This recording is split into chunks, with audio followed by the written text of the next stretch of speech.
어, 안녕하세요. 인사드리겠습니다. 국어를 강의하고 있는 김민준입니다. 반갑습니다. 어, 표정들이 많이 굳어 계신데요. 아침이라 힘드십니까? 어, 일단 저는 오늘 고1에서 여름방학 때 무엇을 해야 되는지에 대해서 조금 말씀드리려고 합니다. 일단 제가 지난번에 이제 중3 같은 경우에 예비 고1로 어느 정도 수업 안내를 조금 했기 때문에 이번에는 고1에 대해서 조금 말씀을 드릴 거고요. 우리 이번 여름방학은 사실은 굉장히 큰 의미가 있어요. 1년 내내 가만 생각해 보시면 우리가 아이들이 내신 대비 몇 주 하죠? 질문인데요.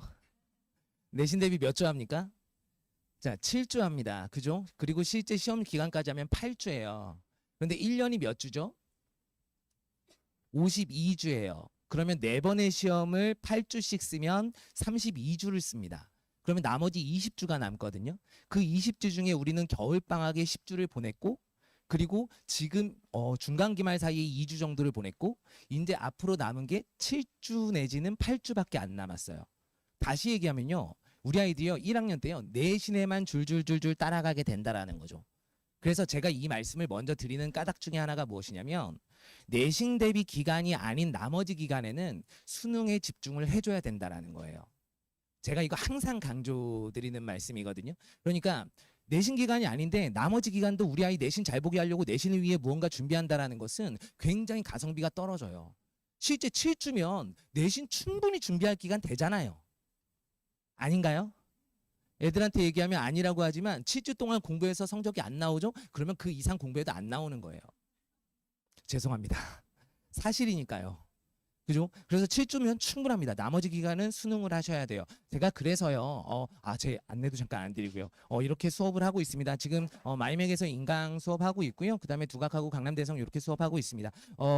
일단 세 가지를 조금 먼저 제가 질문으로 던졌습니다. 자, 이번 여름방학 때 수능이나 내신 둘 중에 무엇을 해야 하는가? 일단은요, 수능의 방점을 찍으셔야 되고요. 내신에서 2학기 때 중요하게 남아있는 거, 우리 고1에서는 중세국어 문법 남아있죠. 그리고 관동별곡 남아있죠. 맞나요? 자, 그러면 기본적으로 수능에서는 공통 과목인 문학 그리고 독서, 비문학을 해 나가야 할 거고요. 그 다음에 내신 준비로는요. 요건 하나만 쓰실까요? 자, 관동별곡하고요. 중세국어 문법을 적어주세요. 얘네가 1등급의 관건입니다.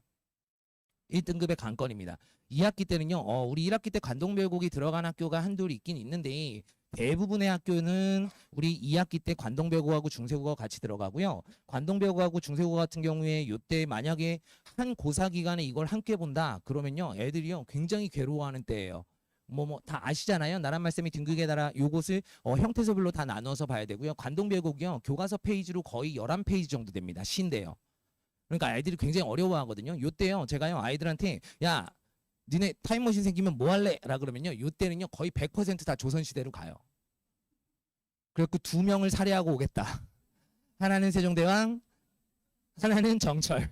둘은 꼭 죽이고 올 거예요. 이렇게 얘기하거든요. 그러니까 그 정도로 괴로운 때예요. 그래서 요 내신 대비를 위해 무언가 혹시 하시고 싶으시다면 뒤에 가서 제가 말씀드릴 텐데 요 두 가지만 하시면 되고요. 나머지는 이제 수능에 방점을 찍으셔야 된다라는 겁니다. 자, 그러면 일단 수능에서요. 이제 정규 수업 관련해서 안내 드리면서 어느 정도 내용을 조금 말씀을 드릴게요. 제가 지난 겨울부터요. 그러니까 중3 겨울부터죠. 시즌 1, 2 수업을 진행을 하면서 무엇을 했냐면 문학에서는 문학 개념어들을 싹 다 잡았고요. 시소설, 스픽, 극에 해당되는 갈래 특성과 함께 우리 수능과 내신에 나오는 어느 정도의 개념어들을 다 잡았습니다. 그리고 작품 자체를 분석할 수 있는 능력치를 안내를 좀 하면서 익혔습니다. 그래서 이번 여름방학 때부터 뭘 할 거냐면요. 고2학년, 고등학교 2학년 기출들을 가지고 그간 내가 닦은 것들을 반영하면서 한 세트를 다시요. 자, 수능 지문에서 시면 시, 소설이면 소설, 수필극이면 수필극에 한 세트를 내가 루틴하게 이 순서에 따라 이런 정도의 행동 양식으로 풀어가야지라는 그러니까 어느 정도의 순서를 풀이 행동 패턴을 이렇게 체화시키는 연습을 조금 할 겁니다. 그러니까 본격적으로 이제 수능 문제에 적응하고 수능 지문에 적응해야 돼요. 그런데요, 우리 내신 공부할 때랑 수능 공부할 때는 국어는요 완전 다른 과목입니다. 어, 내신에서는요 어떤 시어 하나만으로도 사실은요 30분 40분을 수업할 정도로 굉장히 심오하고 깊게 많은 지식을 다루어야 해요. 그래서 이것이 아이들의 머릿속에서 나오는 게 아니거든요. 그런데 수능 같은 경우에는요. 내가 공부한 것을 점검하는 시험이 아니고 내가 보지 않은 걸 점검하는 시험이잖아요. 그러니까 이 작품을 내가 스스로 분석해내야 되는데 내신 때 자습서 보셨죠? 자습서에 써있는 모든 내용을 내가 다 떠올리면서 이 작품을 분석하면 될까요? 떠올릴 수도 없거니와 그리고 떠올리면 시간이 모자르겠죠. 그러니까 평가원에서 요구하는 최소한의 나의 행동이 있거든요. 그러니까 내가 사고해줘야 되는 최소한의 것이 있거든요. 이것을 저는 필수 분석 요소라고 부르는데 이 필수 분석 요소를 내가 갈래별로 딱 갖춰놓고 있어야 돼요. 이 작품을 보면 이렇게 분석해야지. 이 지문은 이 내용은 내가 정보 처리를 잘 해놨어야지. 이렇게 최소한의 행동 패턴을 익히는 거고요. 그 사고에 맞춰서 문제를 어떻게 풀어갈 것인가라는 풀이 전략까지 세우는 겁니다. 그래서요 아주 루틴하게 C세트야? 이러이러한 순서로 발문 분석하고 그 다음에 작품 분석해야지. 그리고 문제 이런 순서로 풀어가야지. 요게 완전히 체화될 수 있도록 할 겁니다. 그러고 나서 이제 2학년 올라가서 조금 더 실전적으로 작품 보는 법 그리고 고3 평가원 기출까지 이렇게 분석하면서 가야 되거든요. 그래서요 사실은 제 수능 수업에서의 목표는요. 고2 때 수능을 마무리하는 겁니다. 고3 때는 EBS만 남겨놓는 거예요. 그래서 기출 분석까지 2학년 때까지 다 마무리할 겁니다. 실제 고3 평가원 기출까지요. 그래서 이번에는 고2 기출을 분석하는 거고요. 자, 문학에서는요. 이렇게 세 가지를 볼 겁니다. 자, 즉각적인 작품 분석력. 자, 즉각적인 작품 분석이 무엇인지 조금 이따가 보여드리도록 할게요. 자, 그다음에 문제풀이를 위한 사고력. 문제를 풀 때요. 내가 필수적으로 요구하는 나한테 요구하는 능력치가 있거든요. 그 사고를 그대로 익혀줘야 돼요. 분명히 힌트가 있거든요. 보기 상자를 통해서 있거나 발문을 통해서 있거나 그 힌트를 잡아서 이대로 사고하는 연습을 할 거고요. 마지막으로 선택지에 나온 문학 개념들. 제가 이거 지난번 설명회 할 때도 엄청 강조 드렸었습니다. 문학 개념이요. 실제로 수능에서의 문학은 문학 자체의 주관성이라는 거, 주관적 해석이 가능하다라는 것에 계속 지적받아 왔었거든요. 그래서 이 지적에서 벗어나기 위해 쓰는 방법 중에 하나가 바로 문학 개념을 선택지에 포함하는 겁니다. 그래서 이 개념을 명확하게 알아야 하기 때문에 선택지별로 나온 것들 제가 지금 마음이 급해서요. 혹시 말이 좀 빠릅니까? 괜찮습니까? 네. 자, 요 속도로 계속 가겠습니다. 자, 그래서 문학 개념들을요. 선택지에 나온 것들을 명확하게 수능과 내신에서는 이렇게 바운더리가 달라라는 것을 가르면서 학습할 수 있어야 돼요. 그래서 문학 개념까지 챙길 거고요. 자, 그다음에 독서에서는요. 자, 독서력이라고 하는 거, 글 자체 읽을 수 있는 능력입니다. 제가 시즌 1, 2에서요. 기본적으로 지문의 구조별로 지문을 분석하는 거 그리고 화제 특성별로 어떻게 분석할지 이러한 경제 지문은 어떻게 읽어야 한다 이러한 기술 지문은 이런 그림이 나온 것은 이런 도표가 나온 것은 이렇게 읽어가야 한다라는 것을 개별적으로 연습을 했거든요. 이제는 실제 기출을 가지고 분석을 하면서 어떻게 글을 읽어야 하는가 그러니까 인문사회과학기술 예술 어떤 영역이든 상관없어. 나는 이러한 구조로 지문은 이미 장악했어. 하지만 구조를 본다고 해서 그 내용이 나한테 들어온 건 아니거든요. 그래서 그 내용을 아는 것이 현재는 훨씬 더 중요하고요. 자, 그 중요한 것이 바로 독해력입니다. 이 독해력은 어디서 나오냐면 결국은 배경지식에서 나옵니다. 배경지식의 별표 치세요. 제가요 여기 플러스 알파라고 해놨잖아요. 그런데요, 이 플러스 알파는 그냥 부가적으로 얻어지는 능력이 아니고요. 이제는 이게 줍니다. 우리 왜 어머님들 조금은 이제 아닐 수 있을 것 같은데요. 얼마 전까지만 해도 구조론이니 아니면 배경 지식이 중요하니 독해론이니 막 이러면서 계속 선생님들 사이에서도 나뉘었고 그리고 부모님들 사이에서도 굉장히 어떻게 해야 될지 갈팡질팡 했었거든요. 그런데요, 이미 이건 답이 나왔습니다. 재작년에요, 수능이 바뀌면서 이제 구조를 통해서 풀 수 있는 문제는요, 단 한 문제도 안 나옵니다. 예전에는요 구조를 통해서 풀 수 있는 문제 구조를 알고 있으면 구조 분석이 되면 내용도 잘 들어왔었는데 이제는 그렇지 않아요. 그래서 실제로 EBS가 간접 연계로 바뀌면서 중요도는 더 높아졌어요. 국어에서 특히나 독서에서는. 왜냐면요 혹시 작년 수능 문제 좀 보셨습니까? 2018년에 최상을 찍었다고 제일 어려웠다고 하는 수능에서 지문이 어떤 거였냐면요. 그때 비문학 지문의 특성은 내용이 어렵고 굉장히 길었어요. 그리고 정보가 굉장히 많았습니다. 그래서 애들이 타격을 막 받았어요. 와, 나 이거 머릿속에 지문 읽었는데 내용 하나도 안 들어와. 막 이런 거였거든요. 그런데요. 작년 거하고 오늘 집에 가셔서 한번 보셔도 좋겠습니다. 2018년도 거하고요. 작년 수능하고 한번 비교해 보시면 지문의 길이가요. 3분의 2 정도로 줄었어요. 이 얘기는 무슨 얘기냐면요. 아이들한테 정보를 충분히 주지 않는다는 얘기예요. 그런데 아이들한테 주지 않는 정보가 어디에 있느냐? EBS 수능 특강에서 다룬 내용이에요. 그래서요, 실제 제가 2학년 애들한테도 굉장히 강조하는데 3학년 때 고 까불지 마라. EBS 어차피 간접 연계라고 안 본다고 무조건 봐야 된다. 거기에 있는 개념이요, 확장되어서 수능에 출제됩니다. 그런데요, 예전에는 지문에 줬는데 이제는 안 준다고요. 그래서 그 사고력이 훨씬 더 중요해졌습니다. 그 사고력은요, 어디서 나오냐면 배경지식에서 나옵니다. 그런데 이 배경지식을요, 아무렇게나 어려운 거 그냥 막 때려보면 된다? 전혀요. 수준에 맞춰서 계속 쌓아 올라가야 되거든요. 경제 개념도 하위 개념부터 상위 개념까지, 그죠? 거시부터 미시로 이렇게 좁혀 들어가면서 그 개념을 쌓으면서 봐야 되거든요. 그래서 그 개념을 천천히 쌓으면서 실제로 제가 2년 커리로요, 거의 한 50주 정도 되는 커리인데요, 50주 정도 되는 커리로 요 비문학은요, 지문을 쭉 다 줄 세워놔서 그 순서대로 지금 수업을 진행을 하고 있습니다. 그러면 대부분 지금 수능에 출제된 개념들에 대해서는 거의 다 보게 될 겁니다. 그렇게 해서 쌓는 배경 지식 굉장히 중요하고요. 자, 그다음에 표상 전환이라고 하는 거, 요게 항상 3점짜리로 딸리는데, 요게 뭐냐면요, 글을 그래프나 그림으로 바꿀 수 있는 능력, 또는 그래프나 그림으로 제시된 걸 내가 분석해서 글로 나온 선택지를 판단할 수 있는 능력, 이런 것들을 익히는 겁니다. 예를 들면요, 우리 여기 경제를 전공하신 부모님이 계실지 모르겠는데, 경제 그래프 같은 경우에는요, 일반적으로 우리는 X의 변화에 따라 Y의 변화가 어떻게 되는지를 보거든요. 수학에서도 그렇고요. 그런데요, 경제 그래프는 안 그래요. Y의 변화에 따라 X가 결정되는 경우가 굉장히 많거든요. 그러니까 이런 것들을 내가 잘 알고 있지 않으면 실제로 경제 지문에서 그래프가 나와서 이 그래프를 온전히 이해하기가 굉장히 어려워요. 아이들이 보던 그래프의 양식하고 조금 다르기 때문에. 그래서 그런 것들을 이제 주되게 연습을 할 겁니다. 자, 이제 조금 빠르게 가볼게요. 자, 이제 문학부터 잠깐 보여드릴게요. 이거 즉각적 작품 분석력이라고 하면 이거 뭔 소리야? 이렇게 생각하시는 어머님들이 많아서 제가 이거 작년에 수능에 출제됐던 현대시거든요. 요거 한번 어머님들하고 같이 생각해 보려고 합니다. 한 2분만 쓸게요. 2분만 쓸게요. 자, 30초 드리겠습니다. 빨리 한번 읽어보세요.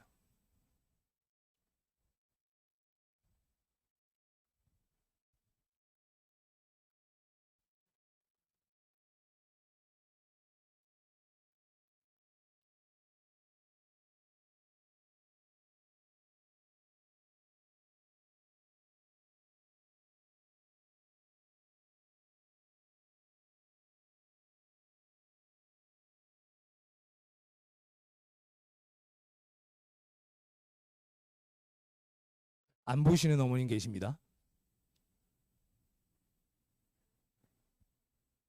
네, 다 읽으셨죠? 자, 요 정도 읽고 나면 이제 문제를 풀어야 됩니다. 실제 수능에서요. 질문 드려볼게요. 음지의 꽃이 뭡니까? 버섯 맞나요? 버섯 맞나요? 자, 그러니까 우리가 목적의식을 가지고 작품을 읽어야 되는데요. 어떻게 읽어가는지 간단하게만 조금 보여드릴게요. 자, 제목 봅니다. 음지의 꽃? 그늘진 곳에 꽃이 핀다고? 이게 뭐지? 얘 제재인가 보다. 사고해야 되는 거예요. 금방. 자, 그 다음 가볼게요. 우리는 썩어가는 참나무떼. 자, 참나무떼 긍정 부정이요? 긍정 상황이 있습니까? 부정 상황이 있나요? 부정 상황 맞나요? 왜죠? 네, 그쵸? 자, 썩어가고 있으니까요. 참나무떼. 자, 우리는 이퀄 참나무떼. 우리라는 화자는 나는 참나무떼구나. 됐죠? 자, 벌목의 슬픔으로 서 있는 땅. 자, 참나무는 지금 무슨 목 당했어요? 벌목 당했어요. 자, 폐역의 골짜기에서. 폐역이 무슨 뜻이죠? 몰라도 괜찮아요. 자, 얘는 순리에 거스르다인데 몰라도 괜찮아요. 폐역이 긍정이에요? 부정이에요? 부정이에요. 폐역의 골짜기래요. 빛이 들지 않는데요. 음지. 이게 이제 사고 과정이에요. 지금 배경 지식을요, 하나도 안 던지고 있습니다. 배경 지식을 가지고 작품을 분석하면 안 돼요.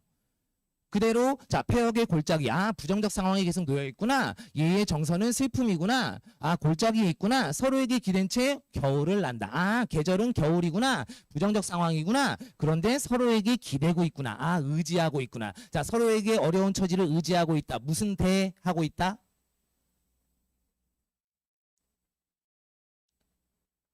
질문입니다. 무슨 대하고 있다?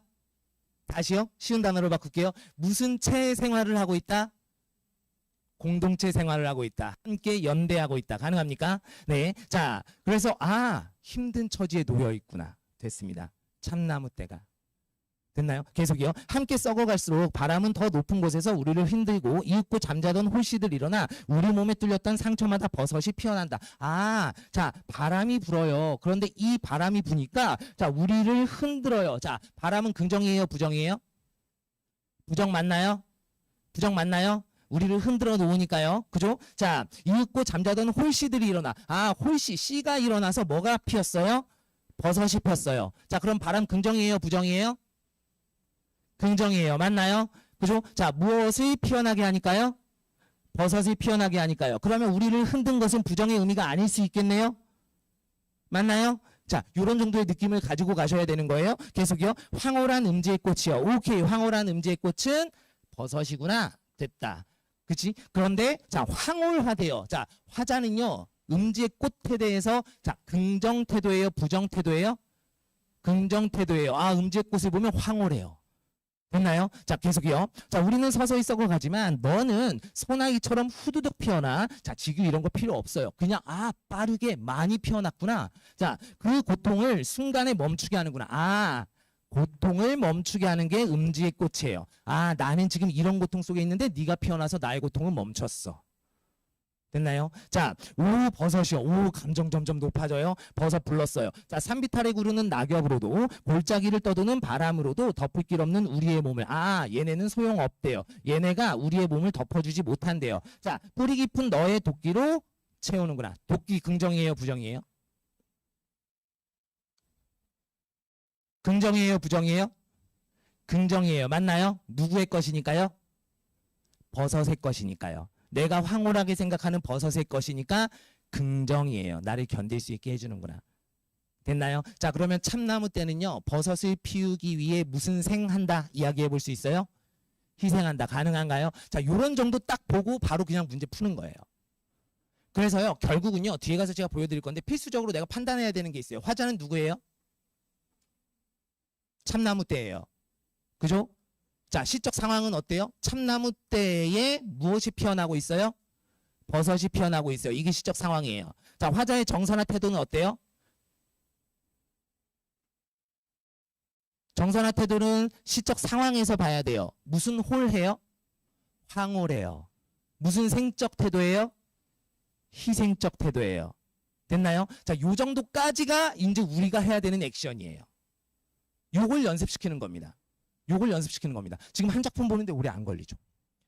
이렇게 해서 빨리빨리 보고 넘어가면서 문제를 풀어내는 겁니다. 이런 연습을 계속 시킬 거고요. 자, 요게요. 시에만 있는 게 아니라 소설에도 있고요. 또 현대 작품하고 고전 작품이 다릅니다. 접근법이요. 그래서 그것을 분류해 가면서 수업을 진행을 할 거고요. 자, 그래서 문학에서는 이러한 내용들을 다루도록 하겠습니다. 이러한 내용들을 다루도록 할 거고요. 자, 그다음에 실제 이제 이번 여름방학 때 주차별로 이렇게 나갈 겁니다. 1주차, 2주차, 3주차, 4주차, 5주차까지. 그래서 현대시, 고전시가, 현대소설, 고전소설, 그리고 수필글까지. 그래서 기출에서요. 고2 기출에서 최근 것 중에 괜찮은 것들을 뽑아서 함께 연습하면서 체화시킬 거고요. 그리고 과제를 통해서 제가 만약에 이번 주에 현대시를 수업했어요. 그러면 현대시와 관련된 문학 적용 과제가 나갈 거고요. 만약에 경제지문을 학습했어요. 그리고 표상전환을 학습했어요. 그럼 표상전환이 있는 독서 적용 과제가 나갈 거예요. 자, 이 적용 과제들은요. 모두 다 아까 제가 EBS 중요하다 그랬죠. 우리 EBS에서 뽑아서 줄 겁니다. 고3에서요. 네, 그렇게 볼 거고요. 자, 그 다음에 독서입니다. 독서 아까 제가 말씀드린 4가지 능력 이번에 함양해 보도록 하겠습니다. 그래서 독서에서는요. 일단 사실적인 독해가 가장 중요합니다. 내용을 잘 받아들이는 거. 그래서 정보 처리하고 그 뒤에 문제에서 요구하는 능력에 따라서 선택지를 판단하는 능력이 굉장히 중요하거든요. 그래서 배경 지식 쌓으면서 지문 읽는 법, 그리고 지문마다 아, 이런 지문은 이렇게 읽었어야 돼라는 매 지문마다의 팁을 던질 겁니다. 그러면 그 팁들이 쌓이게 되면 나중에요. 아, 어떤 지문이 와도 나는 읽어낼 수 있어. 첫 번째 문단 읽었어. 한 번 심호흡 후 뒤에 전개될 내용은 무엇이지? 아, 구조는 이렇게 될 수 있겠다. 라는 사고를 계속 확장시킬 겁니다. 그러면서 심화된 배경 지식 함께 볼 거고요. 자, 요런 내용들 이제 살펴보도록 하겠습니다. 자, 그래서 주차별로 요런 커리로 나갈 거라는 거. 네. 이렇게 나갈 겁니다. 그리고 수업은 전체적으로 제가 이제 정리해 놨습니다. 정규 수업에서요. 정규 수업에서 5주차 요 번호가 주차입니다. 번호별로 주차고요. 자, 수업 시간은 토요일 날 아침에 10시부터 1시 타임 있고요. 그 다음에 일요일 날 자 6시 반부터 9시 반까지 일요일 저녁 타임 있습니다. 그리고 중동고는 제가 단독반으로 수업하는데 얘네가 서술형이 굉장히 까다롭습니다. 그러니까 뭐 소설 지문 주면요. 그 지문에 따라서 이제 한 문장으로 요약하는 건데요. 그 요약 때문에 제가 단독반으로 빼서 수업을 진행을 하고요. 그래서 30분 수업도 또 조금 더 하고요. 이렇게 됩니다. 그래서 수능 통합반 중에 선택하시면 될 것 같고요. 교재 라인은 뭐 이렇게 됩니다. 어휘 시조까지 이렇게 가속 테스트 볼 거고요. 그 다음에 문학 적용 과제 제가 예시로 보여드린 거고요. 그 다음에 독서 적용 과제 이렇게 나갈 겁니다. 매 주차. 그리고 수어프 테스트 볼 거고요. 수어프 테스트는 3개 틀린 보통 10문제 내거든요. 그래서 3개 틀린 친구까지는 그냥 통과시켜 주고요. 4개 틀린 친구부터는 주중에 제가 불러서 클리닉합니다. 목요일 날은 제가 1년 내내 온라인 촬영도 안 하고요. 오프라인 수업도 아예 안 잡습니다. 그래서 목요일은요 1년 내내 그냥 비워놓고 제가 클리닉 하는 날이거든요. 그래서 목요일 날은 언제라도 그냥 와서 저랑 클리닉 할 수 있게 장소도 아예 픽스되어 있으니까요. 거기로 와서 하면 되고요. 그 다음에 정답 모음 나갈 거고요. 자, 우리 모의고사 과제가 있는데요. 모의고사 과제에서 성적표 이렇게 나갈 겁니다. 영역별로 그래프까지. 그래서 이 모의고사는요. 이런 거거든요. 우리가요. 요거는 조금 생각을 해볼 문제인데요. 아무 모의고사나 내가 풀어본다고 연습이 될까를 떠올려 보면 꼭 그렇지 않거든요. 실제로요. 평가원에서 내놓는 6월, 9월, 11월 모의고사들은요. 굉장히 양질이에요. 실제 수능 출제 기간에서 내놓는 모의고사이기 때문에.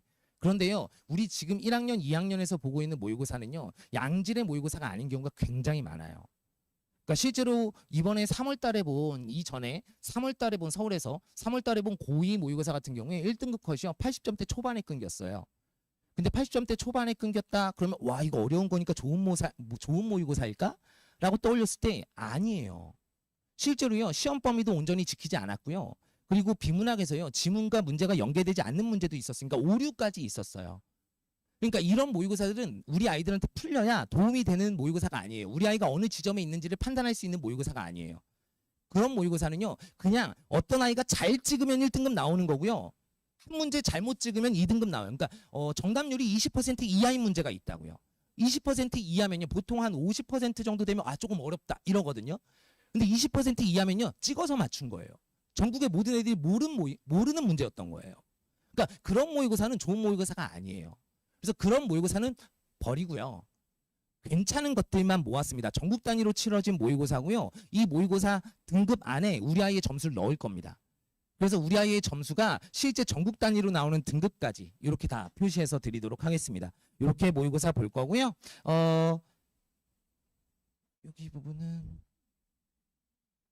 네, 여기 부분은 특강 제가 안내드리려고 하는 건데 화면이 올라가서요. 조금 특강에서요. 이제 지금까지는 제가 정규 수업을 말씀드린 거라서 정규 수업을 요거 한 가지만 더 말씀드릴게요. 죄송합니다. 우리 그 모의고사 같은 경우에 내신하고 조금 다르죠. 내신은요. 내가 공부하고 보는 시험이에요. 그렇기 때문에 시험을 보는 것만으로도 내가 실력이 늘거든요. 근데 모의고사는 공부하고 보는 시험이 아니에요. 내가 못 본 작품 그것을 풀어내는 시험이거든요. 그러니까 시험을 본다고 해서 시간은 80분이나 들였어요. 근데 시간을 들여서 이 문제를 푼다고 해서 내 실력이 늘지 않아요. 다시 얘기하면 모의고사는 오답이 후행되지 않으면 전혀 도움이 안 된다라는 거예요. 그래서 오답까지 꼼꼼하게 다 점검할 겁니다. 실제요. 제가 뒤쪽으로 쭉 넘겨보시면 아이들한테 오답 예시 이렇게 보여주고요. 이런 형식으로 오답을 해오게 해서 오답까지 해야 과제를 한 걸로 체킹해 줍니다. 그래서 보통 제가 A, B, C, X 이렇게 4개 등급으로 나눠서 CX 친구들은 무조건 주중에 불러서 다시 검사하거든요. 근데 그런 식으로 모의고사 오답까지 해와야 모의고사 과제가 끝난다라는 거. 그렇게 해서 모르면 질문까지 시키도록 그렇게 진행을 할 겁니다. 그래서 집에 가셔서요. 아이들은요. 이거 보면 금방 알아요. 이렇게 해야 되는구나. 선택지별로 어디에서 근거를 잡아서 정오를 판단했구나. 이런 것들을 연습시키는 건 굉장히 중요합니다. 나중에는 선을 긋지 않고 그냥 자연스럽게 그냥 하게 될 텐데 지금으로서는 확인을 해야 되기 때문에 선 그으면서 어디에 근거 잡았어? 이런 것까지 다 판단할 수 있게 그렇게 시키도록 하겠습니다. 그래서 우리 어휘시조 같은 경우에도 매주 테스트 볼 거고요. 그렇게 수업 진행된다라는 거고요. 이제 특강 안내를 잠깐만 드리겠습니다. 자, 우리 아까 수능에 올인하셔야 되고요. 자, 여기 특강 부분은요. 이렇게 생각하시면 돼요. 자, 언어와 매체만 수능과 연관되어 있고요. 나머지는 다 내신용입니다. 나머지는 다 내신용이고요. 우리 수능 수업하고 내신 수업을 아울러서 뭐 둘 다 도움되게 하겠다? 불가능해요. 방금 저랑 시 보셨잖아요. 요 정도 보고 저랑 요 본만큼 보고 내신 시험 치르러 가면요. 겁나 틀려요. 겁나 틀려요. 이렇게 해서는 안 된다고. 그러니까 내신하고 수능을 아우를 수 있는 수업은 없는 거예요. 접근 방향이 다르니까요. 국어에서는. 그래서 결국은 내신을 위해 내가 뭘 써야겠다. 우리 아이가 2학기 때 내신이 너무 중요해. 또는 우리 아이는 2학기 때 내신을 어느 정도 그래도 잘 나와야 되는데 1학기 때 너무 안 나와서 조금 그래도 다져주고 싶다라고 하면 나머지는 두시고요. 요 두 가지 정도만 해주시면 될 것 같아요. 그래서 고전 문법으로 중세국어 문법 이렇게 다룰 거고요. 형태소별로 다 나누어서 볼 겁니다. 그래서 아마 요 수업은 1회고요. 1회로 진행을 할 거고 1회 동안에 하면 중세국어 나 좀 어렵게 나왔으면 좋겠다 라는 느낌 가질 수 있도록 그런 정도로 아주 심화되게 내용 분석해서 할 거고요. 그 다음에 관동별곡도 마찬가지 이것도 1회 수업입니다. 1회로 한 번에 쭉 다 정리해서 완벽히 분석해서 어휘까지 자료까지 문제까지 이렇게 다 주도록 할 겁니다. 자, 엄매는 뭐냐면 문법이에요. 자, 우리 문법 수업을 의문을 우리 1학기 때 대부분 했기 때문에 의문을 제외한 단어, 문장, 문법 요소 중세까지. 그런데요. 여기서 얘기하는 중세 문법은요. 자, 지금 여기에 특강으로 있는 중세 문법하고는 달라요. 얘는요 수능용인 중세국어 문법입니다. 그래서 조금 더 폭은 넓고요. 그리고 문제풀이 위주로 더 수업을 진행을 할 겁니다. 그래서 어떻게 수능에서 모의고사에서 중세국어 문법을 맞출 수 있는가 라는 걸 연습시킬 거예요. 이제 지금까지 1학년 모의고사에서는 중세국어 문법 안 나왔거든요. 이제 2학기 때 나오죠. 그때 맞출 수 있게 할게요. 이렇게 수업 진행을 할 겁니다. 그래서 뒤에 넘겨보시면 제가 고전 문법 1회 만에 어떻게 할 것이다. 이렇게 정리해놨고요. 과제 같은 경우에도 문제 충분히 주도록 하겠습니다. 내신 문제 200개 그리고 수능 문제 50개 이렇게 해서 줄 거고요. 그 다음에 우리 이 부분 1회 수업이다 보니까 후처치가 조금 잘 안 되는 게 아닌가라고 생각하실 수 있을 텐데 제가 이 과제로 준 것들 문제 풀고요. 제가 목요일날 하루는 무조건 통으로 비워놨다 그랬잖아요. 우리 실장님한테 언제라도 연락하셔서 신청하면 목요일날 계속 와서 질문할 수 있게 그렇게 하겠습니다. 그래서 질문까지 할 수 있도록 할 거고요. 이런 내용 수업 진행할 겁니다. 자, 그 다음에 관동별곡 이것도 1회 수업입니다. 1일 날 할 거고요. 이렇게 2시에서 5시 반까지 3시간 반 동안 수업 진행할 거고 자, 이렇게 전문 분석하고 그 다음에 그림 자료 통해서 조금 더 복습 수월하게 할 수 있게 그렇게 하면서 실제 어떤 문제들이 출제되는지 출제 지점을 조금 잘 짚으면서 가도록 하겠습니다. 실제요. 관동별곡은 워낙에 출제 요소가 많기도 합니다만 제 장점 중에 하나가 뭐냐면 제가 학교에 한 10년 정도 있었거든요. 그래서 고3 담임도 3년 정도 하고요. 그러면서 어느 부분에서 시험에 나올지를 굉장히 잘 찍어내요. 그러니까 선생님들이 문제를 내기 용이한 부분이 분명히 있거든요. 그리고 아이들이 어려워하는 부분이 분명히 있고 그래서 그런 부분의 출제 요소들을 잘 찍으면서 여기서는 보도록 하겠습니다. 그리고 과제로 이렇게 또 나갈 거라는 거고요. 그 다음에 엄매 특강에서는요. 우리 문법 같은 경우에 사실은 어머님들 가만 조금 제가 1분만 더 쓸게요. 가만 생각해 보시면 제가 만약에 지금 중3 고1의 아이가 있다면요. 저는요. 무조건 엄매나 화작 중에 엄매를 시켜요. 판가름이 낮습니다. 엄매가 표점이 더 높은 게 평가원에서 작년 재작년에 노력했거든요. 어느 정도 난도를 맞춰보려고. 근데요. 난도가 못 맞춰졌어요. 안 맞춰졌어요. 그 얘기는 무슨 얘기냐면 똑같이 100점을 맞아도 엄매를 한 아이가 더 높은 점수를 득점하게 돼요. 그러면 이제 시작하는 입장에서 우리 아이를 화작을 놓겠다? 우리 아이가 혹시 내 예체능이라면 내가 극상의 점수가 필요하지 않다면 화작을 하면서 다른 과목을 공부하는 것이 가성비가 좋은 걸 거예요. 수학에 조금 더 시간을 쓰는 게. 그런데 만약에 우리 아이가 극상의 점수를 맞아야 한다? 그리고 내가 예체능이 아니라 나한테 수능이 중요하다라고 한다면 엄매를 해야 돼요. 무조건이에요. 이거는 판가름이 이제 낮습니다. 근데요. 화작은요. 3학년 때 해도 돼요. 3학년 2학기 때까지도 해도 돼요. 근데 엄매는요. 2학년 때까지 마무리해야 됩니다. 2학년 여름방학까지 무조건 마무리해야 돼요. 3학년 올라가서 문법 공부를 할 수가 없어요. 얘는 시간도 걸리고요. 그리고 내용도 암기할 시간도 필요하고 문제 풀어서 익힐 시간까지 필요해요. 얘는요 내신하고 수능의 경계 지점이 그 간극이 그렇게 크지 않아요. 내신을 잘 보는 아이가 수능도 잘 봐요. 문학이요? 아니요. 내신 잘 본다고 수능을 잘 보지 않아요. 근데 문법은요, 내가 알고 있으면 잘 봅니다. 그러니까 자판기처럼 어느 정도 암기까지 해야 돼요. 제가 암기시키는 걸 굉장히 싫어하거든요. 지금도 보시면 제가 계속 설득하려고 굉장히 노력하지 않습니까? 제가 아이들한테 이해시키는데 최대 목표를 두고 수업을 진행을 하거든요. 근데 문법만큼은 암기해야 돼요. 마치 자판기에 동전 넣고 버튼 누르면 음료수 나오듯이 그냥 툭 누르면 문법은 나와야 돼요. 그래야 온전히 잘 맞을 수 있습니다. 그래서 그러려면 근데 암기는 이해가 전제되어야 하거든요. 그래서 그 이해 틀을 잡는 수업이라고 생각하시면 될 것 같아요. 이해의 틀을 잡아주고 암기는 너희들이 조금 잘 해주라. 이렇게요. 그래서 점검 테스트까지 해서 4회차로 수업 진행하도록 하겠습니다. 그래서 매주 200개 그리고 수능 50개 이렇게 나갈 거고요. 아마 이번 방학 동안에 문법 문제 첫 문제 풀고 나면요. 어느 정도 문법 나 이제 좀 자신 있어. 이렇게 될 겁니다. 이렇게 수업 진행하도록 하겠습니다. 모든 수업 내용은요. 제가 수업 끝나고 나면 카톡으로 이렇게 문자로 보내드리고요. 성적표 이런 것까지 여기 보시면 성적 조회하기 이런 거 누르시면요. 이렇게 필독상 이렇게 나오기도 하고요. 요거는 뭐냐면요. 제가 매주 이런 수업을 진행했습니다. 그리고 아이들은 이랬고요. 이번 주에는 이렇게 아이들 독려해 주세요. 이런 내용을 매주 제가 이렇게 문자로 써서 드립니다. 그리고 밑에 과제도 적어드리고 그리고 개인별 전달 사항까지 이렇게 안내 드릴 거고요. 자, 그 다음에 성적 같은 거 이렇게 나갑니다. 출석했습니다. 테스트는 몇 점입니다. 과제는 어느 것은 몇 % 했습니다. 이렇게 수행도까지 다 나갈 거고요. 자, 모의고사 같은 경우에 이렇게 누르시면 우리 클래스의 우리 반의 평균 그리고 전국에서의 1등급 그리고 우리 아이의 점수 이렇게 해서 매 회차별로 변화 과정 볼 수 있게 이렇게 해서 보내드리도록 할게요. 그런데요 하나만 당부드릴게요. 제가요 요 문자 쓰는 거 저는 되게 공들여서 매주 쓰거든요. 부모님들하고 소통하려고요. 수업이 이랬고 아이들 반응이 이랬습니다. 이번 주에는 조금 어려운 내용이니까요. 아이들 위로해 주세요. 이번 주에는 공부해야 되니까 아이들 갈궈주세요. 이런 내용이 여기 다 들어있거든요. 근데 부모님들은요 이거에 관심이 없어요. 요것만 봐요. 우리 애가 몇 점이지? 과제 안 했나? 이러면서 요것만 봐요.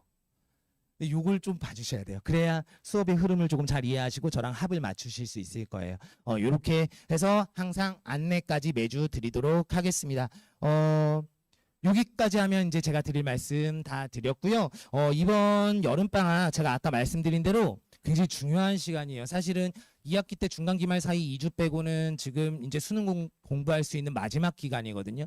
그래서 우리 아이들 조금 좋은 선택해서 양질의 학습을 할 수 있게 부모님들 조금 잘 힘 북돋아 주시고요. 또 여름이니까 건강도 조금 잘 챙겨 주시고요. 저도 애들 위해서 또 최선 다해서 열심히 노력하겠습니다. 김민준이었습니다. 감사합니다.